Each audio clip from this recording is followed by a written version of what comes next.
dive into the first story of the day. New Zealand Prime Minister Jacinda Ardern, she will not be seeking re-election, and she plans to step down as Prime Minister. I know. This is going to happen fast. It's all going to happen in the next 3 weeks or so. She made this unexpected announcement in a televised statement yesterday, and she said, quote, "I no longer have enough in the tank to do the job justice." Okay. Leaving a job stinks. There are so few female world leaders. This seems extra sad as a result. What's your take on this, Nicole? Honestly, it really resonated with me. You know, coming from like first generation immigrant parents, grandparents, we're always doing the things, right? Just putting food on the table, just going through the motions. But we need to normalize taking a break. Like, you know, putting yourself first, prioritizing yourself. And like, we hear, if you're not good, how are you gonna be good for the people? How are you gonna be good for your children? How are you gonna show up for your family, your job? Like, that's not just a catchphrase. Like, that is really important, and mental health is really important. And we need to have these comfortable conversations, you know? Like, more people should be doing this. Like, would a man do that? Yeah. That's a good question. Can we actually ask some world leaders who are men to do this? Yeah. Please? Bye. Deuces, like, goodbye. I mean, the thing is that to me, like, obviously this is politics, and we know politics is an intense job. You have to be on your feet. You might be getting, you know, a report about something at all hours. And so you get that this would be a complicated job. She said that she has a young daughter, and I think that was part of the decision making. We know anyone who's a parent knows the job doesn't get easier or simpler. The bigger the child, the bigger the problems, right? So, but what is terrible is that she's a huge talent. And as you said, Mel, we don't have enough female leaders in positions of power in politics or in any realm, really. And part of the reason is because of the system that we've set up that does not reflect people who want to be a part of their families. It doesn't work. And the pandemic showed us this. Like, it illuminated it more than ever. And I think that companies need to wake up. This is beyond politics, but politics I'll get back to in a second. But like, more and more young people also, who may or may not be parents, are saying, screw it. I am not putting my life, my joy, my relationships on hold in order to service an archaic idea around 5-day work week and 40+ hours. Forget it.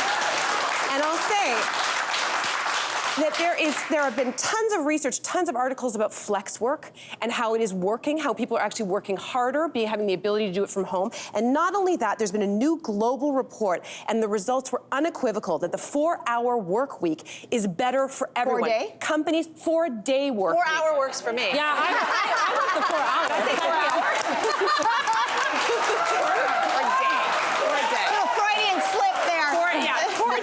Sorry, just to be clear. Anyway, I'm just saying these kinds of, we're going to see more and more defection, not just from mothers, but from, because this is an archaic masculine system that needs to be blown up. Do you think, too, that this, one of her final acts of leadership was modeling great leadership, knowing when to leave? Yes. I mean, and I think that is the irony of it, is that this great leader who understands timing, who is making this choice, which is a strong leadership decision. When you don't feel like you have anything left, you go and you let someone who does have a full tank lead instead, because that is in the best interest.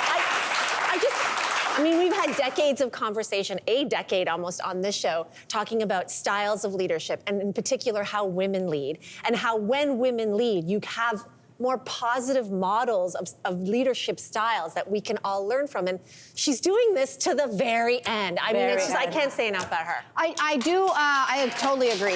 It is that time. Unfortunately, all this change, whether it's in corporations or in government, it moves at a glacial pace, if at all. And there's a bit of a backlash to what we saw did work during the pandemic, which was working from home and flex work. And I'm not saying it's perfect for everybody, but it did work because it did allow more flexibility for, let's just call it, the women who are still the primary caregivers at home, who are also still trying to juggle a full-time job. And if we could talk about politics for just a second, let's bring it right home here to Canada. And, you know, during the pandemic, our MPs and in the House of Commons, because nobody could get together, everybody, including our MPs, did the Zoom thing, right? They did all their debates by Zoom, they did all their voting by Zoom. You could, guess what, still stay home with your family.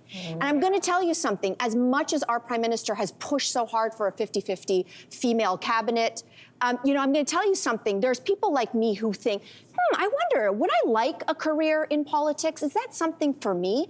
But I have a daughter, and I am also, my husband's amazing, but I am still the primary caregiver at home. If our system as it exists today does not want to welcome what I would have to offer by keeping a flexible system, you won't get people like me coming into the system. Now, there are so many women doing amazing work from inside the Canadian government, but if there's anything that any of our MPs and maybe our Prime Minister, if they're watching, could push for is if you could let me know that you have a hybrid system, that I could do my voting, I could do my debating and make my statements, and have a system where I don't have to be in Ottawa. Like, let's say your riding is in the middle of the British Columbia interior, but your job requires you to be in Ottawa a ton of days a month. How do you raise a family like that if you're a woman? It's impossible. So do you want me in politics to help change the system? Somebody like me would want to be there. The system today in this country still does not allow for it. So let's push our MPs to make a hybrid system for the mothers. Maybe they don't want to. Yeah, maybe they don't want to. Like, I think that's the thing, is you're talking about this, and there's been resistance, as you said, and you have to wonder why there's that resistance. Like, who rules the world, or who has ruled the world? When you think about like systemic racism, these are like entrenched ideals that to remove these constructs, it's a journey, right? But there needs to be awareness. It needs to be a partnership. We all need to be at the table. They need to hear us. And we need to kind of redefine what this work-life balance is. Is there actually a balance, or is it what works for me in my life, in my culture, in my environment, et cetera, et cetera? You know what, Nicole, though? And these are all the things that should be coming out of this conversation about her resignation. The weird thing and the frustrating thing is that in all the analysis and coverage of why Jacinda Ardern stepped down, this is not what people are talking about. If you read all the articles in the analysis, they're saying it goes back to politics. Her party is losing popularity. She's worried that perhaps she won't get the vote, right? You know, she faced a crisis. And so I read probably 6 articles this morning about the situation. No one mentioned childcare. No one mentioned women and needing to be at home. They're not even willing to entertain it in their analysis of this news story. That tells you how far behind we are on this. And yes. For someone out there watching right now who's going, well, you know, the president has to make decisions. You know, if you want to be in that position, then you have to make a lot of decisions. You have to be on call 24 hours a day. First of all, I would say, well, you can still do that, some of that stuff from home. Second of all, I would say, I think what we need to move forward on is you've got a VP. In any team, you're going to have a second in command. And that person can shoulder some of that burden as well. If you trust that person is qualified, that person ideally has been voted in, that they can make decisions with you. You start to do that together as opposed to just this power-hungry person at the top. It's like co-leadership models, right? I mean, I think that, look, probably we're very, very far away from co-leading a country, but many companies are now exploring the idea of co-executives, like executives, where one office is shared so that you alleviate the burden of being that person to do all those things. That's life, isn't it? I mean, we share our lives with people. We share our homes with people. That's a marriage. The co-leadership model. It's a marriage. Yes, But who's going to be a scapegoat to fire when things go wrong, Lainey?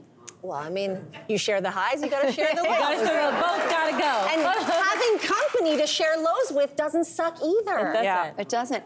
Well, we didn't know that would take up everything in the first segment, but it did. It did. Hey there, wasn't that great?